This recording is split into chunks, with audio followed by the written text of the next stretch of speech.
Saudara-saudari, Bapak, Ibu, adik-adik, para sahabat Tuhan Yesus di Paroki Santo Yosef Madari dan di Stasi Santo Tomas Sayegan, juga para sahabat Tuhan Yesus dimanapun Anda berada. Berkah dalam, kita sudah memasuki masa Pekan Suci di tahun 2022. Kembali marilah kita belajar ilmu sejati pada hari Senin tanggal 11 April tahun 2022, hari Senin dalam Pekan Suci. Kita mengawali belajar ilmu sejati kita dengan berdoa dalam nama Bapa, Putra, dan Roh Kudus. Amin.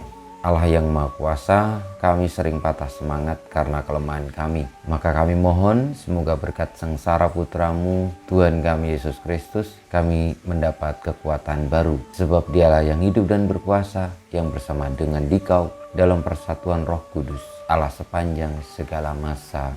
Amin. Sahabat-sahabat Tuhan Yesus terkasih, kita akan belajar ilmu sejati dari Injil Yesus Kristus menurut Yohanes bab 12 ayat 1 sampai dengan 11. 6 hari sebelum Paskah, Yesus datang ke Betania, tempat tinggal Lazarus yang ia bangkitkan dari antara orang mati. Di situ diadakan perjamuan untuk dia. Marta melayani dan salah seorang yang turut makan dengan Yesus adalah Lazarus. Maka Maria mengambil setengah kati minyak narwastu murni yang mahal harganya, lalu meminyaki kaki Yesus dan menyekanya dengan rambutnya. Dan bau minyak itu semerbak memenuhi seluruh rumah. Tetapi Yudas Iskariot, seorang dari murid-murid Yesus yang akan segera menyerahkan dia, berkata, "Mengapa minyak narwastu ini tidak dijual 300 dinar dan uangnya diberikan kepada orang-orang miskin?" Hal itu dikatakannya bukan karena ia memperhatikan nasib orang-orang miskin, melainkan karena ia adalah seorang pencuri. Ia sering mengambil uang yang disimpan dalam kas yang dipegangnya.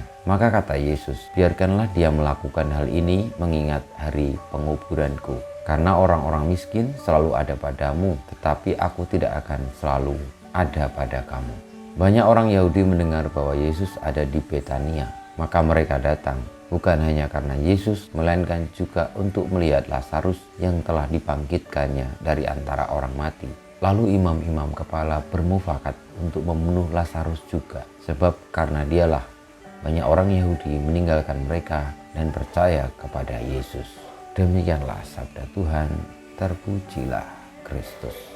Saudara-saudari terkasih, para sahabat Tuhan Yesus, ketika Tuhan Yesus mengunjungi Marta dan Maria serta Lazarus yang telah dibangkitkannya dari kematian, Maria meminyaki kaki Tuhan Yesus dengan minyak narwastu yang mahal. Dan itu pula yang lalu dikritik oleh Yudas Iskariot karena minyak narwastu yang mahal itu bisa dijual dan uangnya diberikan kepada orang miskin. Tuhan Yesus tidak marah dengan yang disampaikan Yudas Iskariot dan juga tidak menyalahkan Yudas Iskariot, namun menerangkan bahwa yang dilakukan Maria itu mengingatkan akan penguburannya yang akan segera terjadi.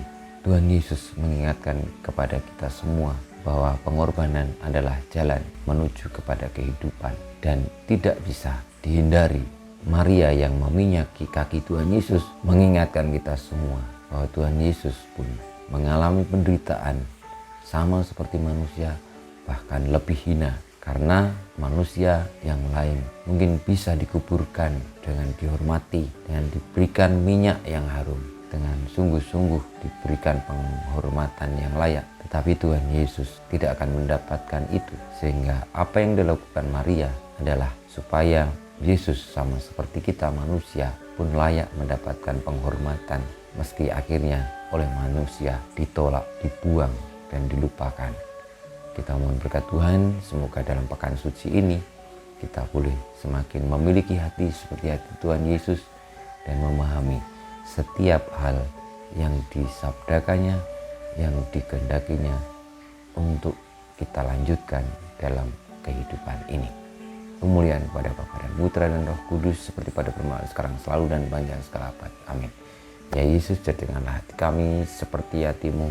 Tuhan, bersama-Mu dan bersama Roh-Mu, kita semua hidup kita, perjuangan kita untuk mengikuti Tuhan Yesus dengan setia, bahkan di dalam penderitaan dan pengorbanannya demi keselamatan sesama, senantiasa dibimbing, dilindungi, diberkati oleh Allah yang Maha Kuasa, Bapa dan Putra dan Roh Kudus.